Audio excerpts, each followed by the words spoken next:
지난 시간에는 북부 연합군과의 싸움에 대해서 좀 살펴보았습니다. 하소랑 야빈을 중심으로 한 북부 연합군이 더 많은 군대와 최신식 무기로 무장을 했지만 두려워하지 말라라는 하나님의 말씀을 붙잡고 담대하게 싸웠을 때 이스라엘 백성들이 승리를 거두게 되었다라고 말씀을 드렸고, 북부 연합군들은 자신들의 지혜를 가지고 메론 물가에 모여 있었는데 그렇게 모여 있었기 때문에 그 문제가 오히려 한 번에 다 해결되는 경험을 하게 되었다라고 말씀을 드렸습니다. 그리고 우리가 하나님의 이름을 의지하며 전쟁에 나가야 하는 이유는 우리가 하나님의 이름을 의지할 때 전리품이 우상이 되지 않는다라고 말씀을 드렸고, 이전에 가나안 백성들 앞에서 이전에 가나안 땅을 정탐했을 때 두려워했던 그 아낙 자손들을 이스라엘 백성들이 믿음이 더 커졌을 때는 담대하게 싸워 이기게 되었던 것처럼 우리도 하나님을 더 의지할 때 하나님께서는 이전에 우리가 점령하지 못했던 아낙 같은 문제들을 싸워 승리하게 하신다라고 말씀을 드렸습니다. 그리고 승리 후에는 다시 방심해서 가사와 가드와 아스돗을 남겨놓는 것이 아니라 그 틈을 주지 말고 철저하게 순종함으로 계속해서 하나님의 인도하심을 그 길을 걸어가는 저와 여러분이 되어야 한다라고 말씀을 드렸습니다. 오늘은 이렇게 여호수아와 함께 가나안 땅을 정탐했던 비전의 사람 갈렙에 대해서 살펴보면서 몇 가지 좀 은혜를 나눠보려고 합니다. 월드컵 경기에 빠져있던 한 청년이 잠을 자다가 꿈을 꿨습니다. 자기가 넓은 축구장 한가운데 제일 좋은 자리에 딱 앉아있는 거예요. 그런데 거기서 열심히 응원을 하는데 이 청년이 꿈을 꾸다가 이게 꿈이구나 라는 사실을 깨닫게 되었습니다. 왜냐하면 축구하는 축구 선수들이 다 돼지들이었던 거예요. 22마리의 돼지가 꿈에 나온 겁니다. 돼지들이 축구를 막 하고 있는 거예요. 그러니까 청년이 기분이 너무 좋아진 거죠. 돼지 꿈을 내가 꾸는데 지금 돼지가 한 마리도 아니고 22마리가 나왔다. 야, 이건 정말 좋은 꿈이다 이러고 잠에서 깨면 반드시 복권을 사야겠다, 이렇게 마음을 먹으면서 꿈을 꾸고 있었죠. 근데 갑자기 뭔가 기분이 이상해지기 시작하는 겁니다. 갑자기 주위에서 멍멍 소리가 들리는 거예요. 아니, 돼지 꿈에 왜 개가 짖는 소리가 들리지? 이러면서 주위를 둘러봐 봤더니 응원하는 관중석에 가득 찬 7만 명의 사람이 아니라 개가 있었다라는 전설 같은 이야기가 있습니다. 결국 이 사람이 꾼 꿈은 돼지 꿈이 아니라 개 꿈을 꿨다라는 거죠. 여러분 지금 어떤 꿈을 꾸며 살아가고 계십니까? 많은 사람들이 세상의 성공이라는 달콤한 꿈을 꾸며 살아갑니다. 좋은 대학에 가기 위해서, 좋은 직장을 얻기 위해서, 더 많은 재물, 더 높은 위치에 가기 위해서 최선을 다해서 살아가죠. 그리고 그 꿈을 이루기 위해서 열심히 노력을 하고 실제로 그 꿈들을 이루기도 합니다. 그런데 여러분, 우리의 인생은 좋은 직장을 갖는다고, 좋은 대학을 간다고 해서 끝이 나지를 않습니다. 가지면 가질수록 더 많이 가지고 싶어지고, 인정받으면 인정받을수록 더 높은 자리에서 더 많이 인정받고 싶어집니다. 마치 목이 마르다고 바닷물을 한 잔 마시면 점점 더 갈증이 나서 그 다음에는 갈증에 죽을 수밖에 없는 것과 비슷합니다. 그런데 여러분, 이 과정을 잘 보시면 나도 모르게 나의 욕심이 점점 커지고 있다는 사실을 알게 됩니다. 여러분, 이것이 바로 세상에서 쫓아가는 꿈의 본질입니다. 세상은 꿈을 말하지만 꿈을 말하면서도 끊임없이 나에게 집중하게 만드는 거죠. 내가 무엇이 되고 싶은지를 묻는 겁니다. 그리고 내 노력과 내 실력에 맞춰서 그 꿈을 이루어 가야 한다라고 말하는 것이 세상의 법칙입니다. 그런데 여러분, 여기에는 사실 여기 잘 보시면 아담과 하와를 유혹할 때부터 내려오는 그 유혹이 숨겨져 있습니다. 네 인생의 주인은 너니까 너 하고 싶은 대로 하고 결국은 하나님처럼 되라라는 유혹이 그 밑에 사실은 깔려 있는 겁니다. 그런데 하나님께서 주시는 비전은 어떻습니까? 여러분 오해하지 마십시오. 하나님이 주시는 비전을 쫓아간다고 해서 그 사람이 세상에서 실패한다라는 말이 아닙니다. 하나님 주시는 비전을 쫓아가는 사람도 세상에서 성공합니다. 그런데 하나님이 주시는 비전을 쫓는 사람은 그 목적이 자기의 성공이나 실패가 아닙니다. 하나님이 주시는 비전을 쫓아가는 사람은 계속해서 내가 아니라 하나님께서 무엇을 원하실까를 계속해서 생각하며 걸어가는 것이죠. 하나님의 약속이 내 인생의 방향이 되는 겁니다. 여러분 우리가 항상 외우는 주기도문에도 바로 이 뜻이 그대로 담겨져 있습니다. 뜻이 하늘에서 이루어진 것 같이 땅에서도 이루어지이다. 여러분 이 말은 하나님이 원하시는 것을 내 삶으로 이루겠다라는 고백 아니겠습니까? 이것이 바로 비전의 사람입니다. 그러면 어떻게 될까요? 그 모든 걸음이 내 힘을 의지하는 것이 아니라 하나님의 능력을 의지하며 걸어가게 되는 것이죠. 그래서 하나님의 뜻에 순종할 수밖에 없습니다. 예수님께서 어떻게 기도하셨습니까? 겟세마네 동산에서 나의 원대로, 내가 원하는 대로 하지 마시고 아버지의 뜻대로 되기를 원한다라고 그 뜻에 순종하셨죠. 이렇게 여러분 비전을 바라보며 순종하며 걸어가다 보면 그 결과뿐 아니라 그 걸어가는 모든 과정 가운데서도 세상이 말하는 성공과 실패와 상관없이 그 모든 과정에서 하나님의 영광이 드러나게 됩니다. 갈렙이 바로 그런 사람이었습니다. 그는 평생을 하나님이 주신 비전을 품고 살았습니다. 여러분 잘 아시는 것처럼 갈렙은 여호수아와 함께 가나안 땅을 정탐했던 12명의 정탐꾼 중 한 명이었죠. 유다 지파의 대표로 뽑혀서 여호수아와 다른 10명과 함께 가나안 땅을 다 정탐을 했습니다. 그리고 나서 10명의 정탐꾼은 부정적인 보고를 할 때 여호수아와 갈렙은 그 사람들 우리 밥이다라고 2명만 그렇게 주장을 했죠. 부정적인 보고한 사람들 다 광야에서 죽었고 40년 후에 가나안 땅까지 점령한 사람은 여러분도 잘 아시는 것처럼 여호수아와 갈렙밖에 없습니다. 그렇다면 여러분 갈렙의 위치가 어떨지를 한번 잘 생각해 보십시오. 만약에 지금 여호수아가 없다면 이스라엘 백성들 누가 가나안으로 이끌고 가겠습니까? 아마 갈렙이 되지 않았겠습니까? 그만큼 경험도 많고 능력도 있고 사람들에게 인정받는 사람이 갈렙이었습니다. 그러면 여러분 여호수아가 계속해서 이스라엘 백성들 이끌고 갈 때 갈렙이 뭐라고 말해도 되지 않습니까? 그런데 갈렙은 여호수아가 이스라엘 백성들을 이끌고 가나안 땅을 쭉 점령하는 동안에 단 한마디도 하지를 않습니다. 여호수아와 대립하지도 않죠. 심지어 이 산지를 내게 주십시오라고 말하기 전까지 갈렙은 드러나지도 않습니다.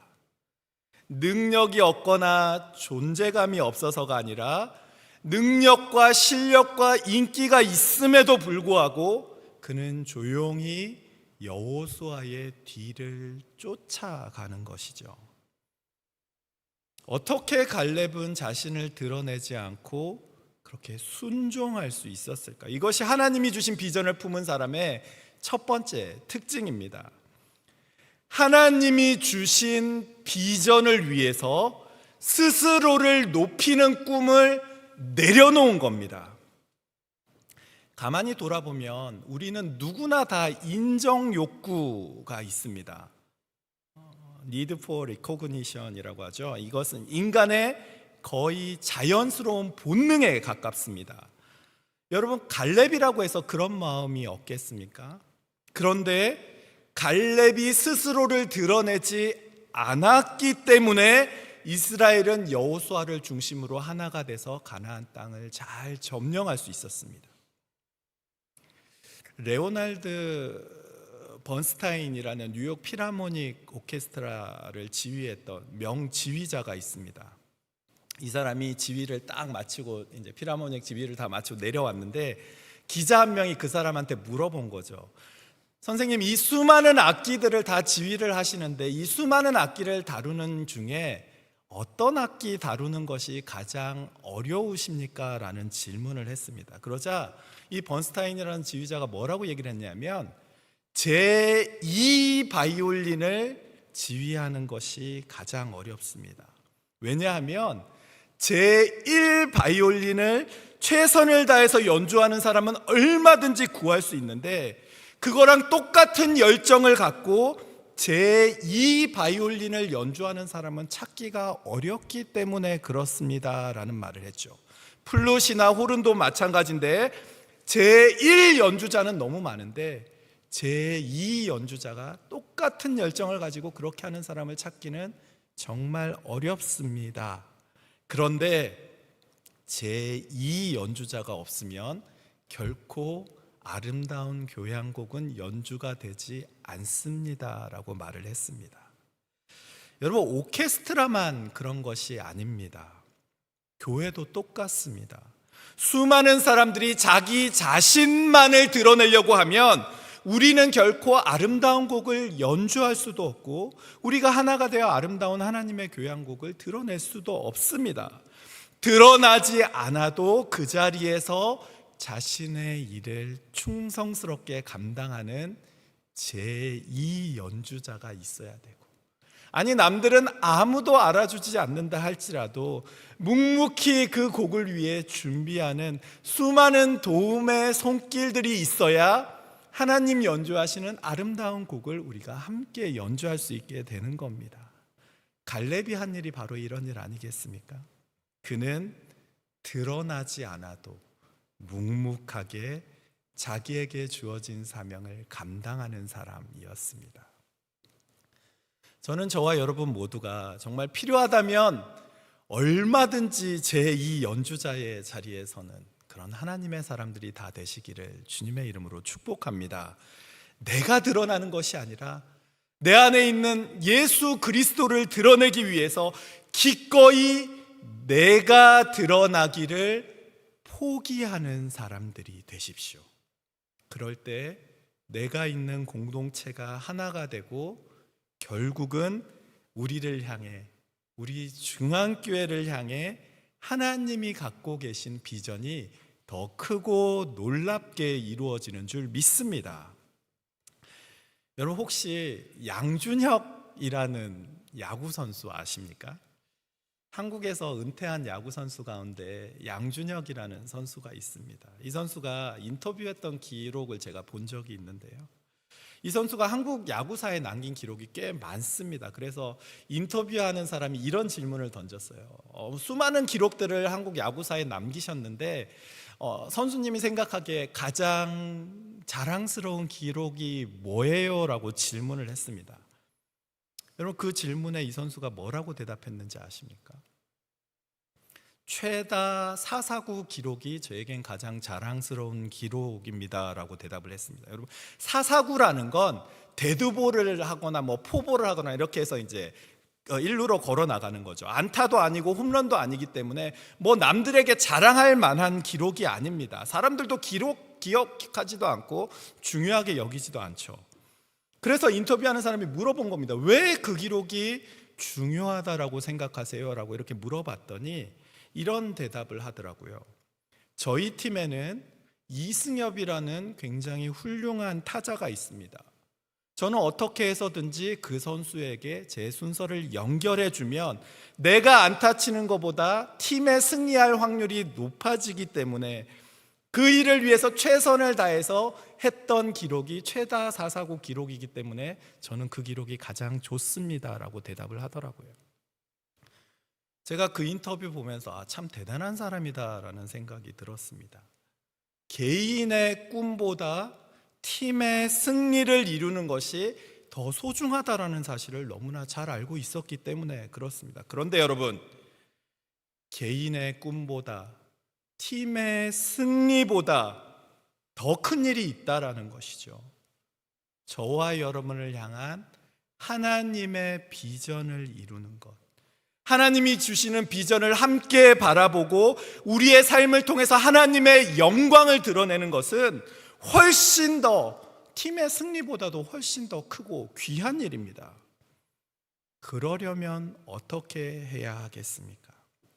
하나님의 사람들은 협력하는 데서 그치는 것이 아니라 다른 사람의 아픔을 위로하고 형제의 아픔을 나의 아픔으로 품는 데까지 나아가야 하는 것이죠. 왜 그렇습니까? 저와 여러분은 예수님을 머리로 한 몸이기 때문에 그렇습니다. 그러니 사탄이 저와 여러분을 어떻게 공격하겠습니까? 같은 편끼리 나눠지게 하려고 하는 거죠. 적전분열이라는 말이 있습니다. 적 앞에서 아군이 같은 편끼리 서로 나눠지게 한다라는 말입니다. 그러면 어떻게 되겠습니까? 싸우기도 전에 다 자멸해 버리는 것이죠. 어떻게 분열하게 하는지 아십니까? 공동체 안에서 자꾸 나에게만 집중하게 하는 겁니다. 내 상처와 내 아픔, 내 욕심, 내 명예에만 끊임없이 거기에만 집중하게 하는 것이죠. 물론 우리가 살다 보면 답답하고 아플 때가 있습니다. 그러나 여러분, 나에게 아픔이 있는 것과 나의 아픔에만 집중하는 것은 완전히 다릅니다. 우리 가운데 상처가 없는 사람은 단 한 명도 없습니다. 그러나 하나님이 주신 더 큰 비전을 함께 이루기 위해서 내 상처와 아픔에도 불구하고 다른 사람을 끌어안아 주는 것, 나도 아프지만 더 아픈 사람을 안아주는 것, 그래서 상처 입은 치유자가 되는 것이 우리가 지체를 위해 감당해야 하는 일입니다. 여러분, 기대라는 찬양이 있습니다. 이따가 2부 예배 때 우리 KM 대학 청년부 지체들이 부를 찬양입니다. 여러분, 그 찬양의 가사를 한번 생각해 보시면 이런 가사들이 나옵니다. 주님, 우리를 통해 계획하실, 주님, 우리를 통해 하실 일 기대해라는 거죠. 여러분, 비전이 있는 사람은 그렇습니다. 내가 아니라 우리를 바라보는 거죠. 우리를 향한 하나님의 뜻을 이루기 위해서는 내가 기꺼이 물러서도 괜찮고, 내가 기꺼이 손해봐도 괜찮고, 내가 더 상처받아도 괜찮습니다.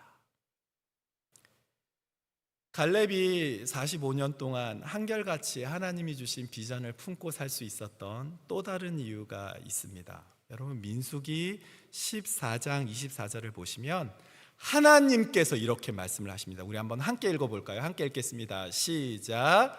그러나 내 종 갈렙은 그 마음이 그들과 달라서 나를 온전히 따랐은즉 그가 갔던 땅으로 내가 그를 인도하여 드리리니 그의 자손이 그 땅을 차지하리라. 아멘. 여러분, 이건 하나님께서 하신 말씀입니다. 그런데 하나님께서 갈렙의 마음이 다른 정탐꾼들과 달랐다라고 말씀을 하십니다. 여기서 마음이라는 말로 번역된 말이 루아흐라는 말입니다. 이 단어 제가 여러 번 설명을 드렸는데 성령을 의미하기도 하고 바람을 의미하기도 하고 호흡, 생기, 이제 흙에 생기를 넣었을 때 그때도 같은 단어를 사용하죠. 루아흐라는 단어입니다. 그러면 여러분, 이 말이 어떤 뜻이 되겠습니까? 갈렙은 다른 사람들하고 다르게 그 마음에 성령이 충만해서 하나님의 뜻을 온전히 따랐다라는 해석이 되는 겁니다. 여러분, 신명기 1장 36절을 보시면 모세도 갈렙에 대해서 똑같은 말을 합니다. 우리 한번 함께 읽어보겠습니다. 시작. 오직 여분네의 아들 갈렙은 온전히 여호와께 순종하였은즉 그는 그것을 볼 것이다. 여러분, 모세가 뭐라고 얘기합니까? 온전히 여호와께 순종하였다라고 말을 하는데, 이 말의 히브리어 원어는 조금 어렵습니다. 밀레 아하레이 여호와라는 말을 사용하는데, 밀레라는 말은 가득 차다, 100% 빽빽하게 가득 차다라는 말입니다. 아하레이는 그 뒤를 따르다라는 것이고, 여호와는 여호와죠. 그러니까 갑자기 너무 어려워졌죠. 여러분, 신명기 1장 36절에서 하는 말은 뭐냐 하면, 갈렙이 지금 여호와로 그 마음이 빽빽하게 가득 차 있다라는 말입니다. 하나님으로 가득 차 있으니 하나님이 주신 비전을 품을 수 있게 되고, 마침내 그 눈으로 그 비전이 이루어지는 것을 보게 되는 것이죠. 지금도 마찬가지입니다. 하나님께서 저와 여러분에게 주신 비전을 품고 그 비전이 이루는 것을 보기 위해서는 먼저 우리 안에 하나님으로 가득해야 합니다. 이게 다른 말로 하면 성령 충만함이 되는 것이죠.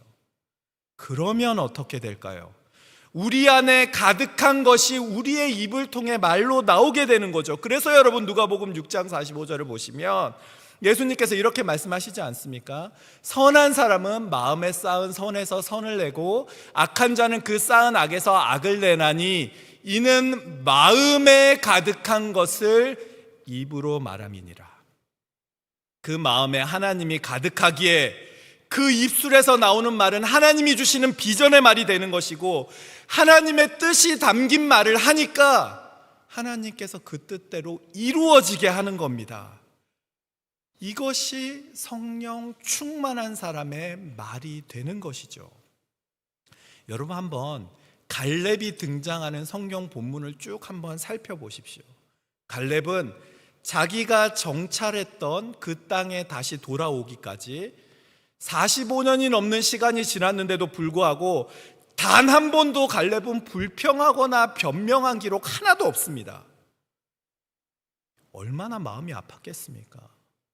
얼마나 화가 많이 났겠습니까? 자기 때문이 아니라 다른 사람들 때문에 자기는 광야 생활을 해야 되는데요.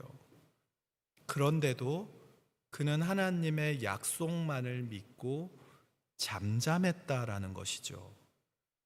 그 이유가 무엇입니까? 그 마음 안에 하나님으로 가득하기 때문에 그렇게 되는 겁니다. 때로 저와 여러분의 삶에도 어려움이 다가올 때가 있습니다. 다른 사람 때문에 내 계획이 막힐 때도 있고, 나는 아무런 잘못이 없는데 다른 사람 때문에 피해를 본다라고 느껴질 때도 있습니다. 예상치 못했던 환경의 변화가 다가오기도 하고, 그냥 편치 않은 직장 상사와의 관계가 우리를 어렵게 할 수도 있습니다. 그러나 여러분, 그 모든 불평과 원망이 나올 만한 시간에 여러분, 마음으로, 입술로 불평하시는 것이 아니라 하나님의 뜻을 구하며 하나님으로 여러분의 마음과 생각을 가득 먼저 채우십시오. 어제 새벽 예배 때 살펴보았던 시편 4편 4절 말씀을 보면 이런 말씀이 있습니다. 너희는 떨면서 범죄하지 말지어다. 자리에 누워서 심중에 말하고 잠잠할지어다 라고 말을 하죠. 왜 떨지 말라고 합니까? 분노로 부들부들 떨지 말라라는 거예요. 그리고 억울하다라고 내 힘으로 변명하지 말라는 거죠. 밤새 그러면서 원망의 말 쏟아내지 말라는 겁니다. 그 대신에 내 감정을 하나님 앞에 누워서 내 마음을 돌아보라, 하나님과의 관계를 먼저 회복하라라는 말씀 아닙니까? 왜 그래야 하는지 아십니까? 그렇게 우리가 하나님으로 채우면 하나님께서 저와 여러분의 문제를 해결하시기 때문에 그렇습니다. 여러분, 그래서 로마서 12장 19절을 보시면 이렇게 말씀을 하시죠. 내 사랑하는 자들아, 너희가 친히 원수를 갚지 말고 하나님의 진노하심에 맡겨라. 기록되었으되 원수 갚는 것이 내게 있으니 내가 갚으리라라고 주님께서 말씀하시니라. 그러니 여러분, 입술로 불평하며 부들부들 떨면서 내가 분노하며 범죄하자 하지 말고 주님께서 먼저 우리 안에 충만하기를 구하십시오. 갈렙은 바로 그런 사람이었습니다. 또 한 가지 우리가 갈렙의 모습을 살펴보면서 놓치지 말아야 하는 사실이 있습니다. 이렇게 성령 충만한 비전의 사람 갈렙이 어디 출신인지 여러분 아십니까? 다 잊어버리셨습니까? 오늘 읽었는데 그니스 사람 여분네의 아들이라고 말씀을 하죠. 왜 성경은 굳이 갈렙에 대해서 그니스 사람이라고 말을 할까요? 그니스 사람이라는 말은 그니스의 자손이라는 뜻입니다. 창세기 36장을 보면 그니스는 에서의 후손인 족장 가운데 한 명입니다. 창세기 15장을 보시면 아브라함에게 땅을 주어야 하는 가나안 족속 가운데 하나가 그나스 족속입니다. 그러면 그니스 사람 갈렙이라는 말에는 어떤 의미가 들어있냐 하면, 사실 지금은 유다 지파에 속해 있고 성령 충만한 갈렙이, 가나안 땅을 다 점령한 갈렙이 사실은 그 땅에서 쫓겨나야 할 에서의 후손이었다라는 말입니다. 여러분 놀랍지 않습니까? 하나님께서는 갈렙의 과거를 지우지 않으셨습니다. 그 과거 위에 은혜를 덧입혀 주시는 겁니다. 여러분 여리고성에서 온 가족을 구원했던 사람이 누구였는지 기억하시죠? 라자로 시작하는, 다 까먹으셨습니까? 여러분 라합이었죠. 라합은 이방 여인이었습니다. 그런데 이방 여인이었던 그녀의 믿음을 보시고 하나님께서는 그녀와 그의 온 가족을 구원하셨죠. 그리고 여리고성의 기생이었던 그녀가 다윗의 고조 할머니가 되지 않습니까? 여러분 기브온 거민들은 어땠습니까? 그들 이방 민족이었습니다. 그런데 그들이 하나님께로 돌아왔을 때 하나님께서는 그들을 귀하게 사용하셨죠. 하나님의 사람들이 됩니다. 여러분 이것이 바로 하나님의 은혜입니다. 하나님께서는 과거의 실패나 실수로 판단하시는 분이 아닙니다. 비록 과거에 내가 실패했다 할지라도, 비록 내가 이방 민족이라 할지라도, 그래도 내가 하나님께 돌아오기만 하면 하나님께서는 그들을 들어 더욱 귀하고 놀랍게 사용해 주시는 것이죠. 그 모든 과거 위에 은혜로 덧입혀 주시는 겁니다. 저는 그래서 이 말씀이 참 좋습니다. 왜 그런지 아십니까? 저와 여러분 모두도 사실은 그니스 사람 갈렙 같은 이방인이기 때문에 그렇습니다. 여러분 우리 가운데 혈통적으로 내가 아브라함의 자손입니다라고 말할 사람이 여기 누가 있겠습니까? 그러나 우리는 다 모두 외부 사람이고 이방인일 수밖에 없죠. 그래서 에베소서 여러분 2장 12절을 보시면 이렇게 말씀을 합니다. 그때 너희는 그리스도 밖에 있었고 이스라엘 나라 밖의 사람이라. 약속의 언약들에 대하여는 외인이고 세상에는 소망이 없고 하나님도 없는 자. 이것이 저와 여러분의 모습 아니겠습니까? 우리는 세상에서 소망도 없고 하나님도 모르는 사람들이었죠. 자랑할 만한 거 하나도 없는 이방인들입니다. 그런데 여러분 그 뒤에 이어지는 말씀을 한번 함께 읽어보겠습니다. 함께 보겠습니다. 시작. 이제는 전에 멀리 있던 너희가 그리스도 예수 안에서 그리스도의 피로 가까워졌느니라. 아멘. 여러분 보십시오. 우리 참 돌 감람나무 같은 우리가 예수님으로 말미암아 참 감람나무에 접붙이게 되어진 겁니다. 우리의 과거의 어떠함이 아니라 예수님께서 십자가에서 흘리신 그 보혈의 피가 지금 저와 여러분을 이 자리에 있게 하는 겁니다. 오직 예수 그리스도로 말미암아 이방인이었던 저와 여러분이 구원에 참여하게 된 것이죠. 여러분, 그래서 우리가 너무나 사랑하는 요한복음 3장 16절 말씀을 보면 하나님이 세상을 이처럼 사랑하사 독생자를 주셨으니 이는 그를 믿는 자마다 멸망치 않고 영생을 얻게 하려 하심이라 말씀하시지 않습니까? 라합 같고 갈렙 같고 기브온 거민 같은 우리가 믿기만 하면 영생을 얻게 해주시겠다라는 것이 예수 그리스도의 십자가 아니겠습니까? 오늘 우리가 좀 이따가 참여하게 될 성찬은 바로 그런 의미가 있습니다. 이방인인 나를 위해서 예수님께서 십자가에서 죽으심으로 하나님의 백성으로 삼아주신 그 은혜와 사랑을 기억하는 시간인 것이죠. 우리의 어떠함, 우리의 의로움이 아니라 오직 예수님의 그 십자가 사랑으로 우리가 구원을 받았습니다. 그러니 여러분, 예수님 잘 믿으십시오. 오직 예수 그리스도의 그 십자가 은혜와 사랑만이 우리를 새롭게 합니다. 말씀을 마치겠습니다. 여러분, 지금 무엇을 바라보며 살아가고 계십니까? 나의 욕심을, 나의 꿈을 쫓아 살고 계십니까? 아니면 하나님께서 주신 비전을 품고 살고 계십니까?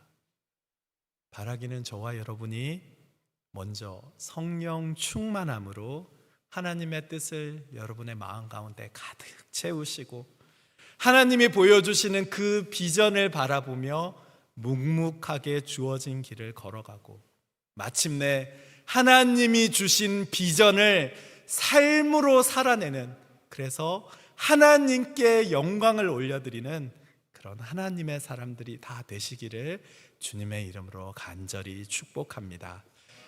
기도하겠습니다.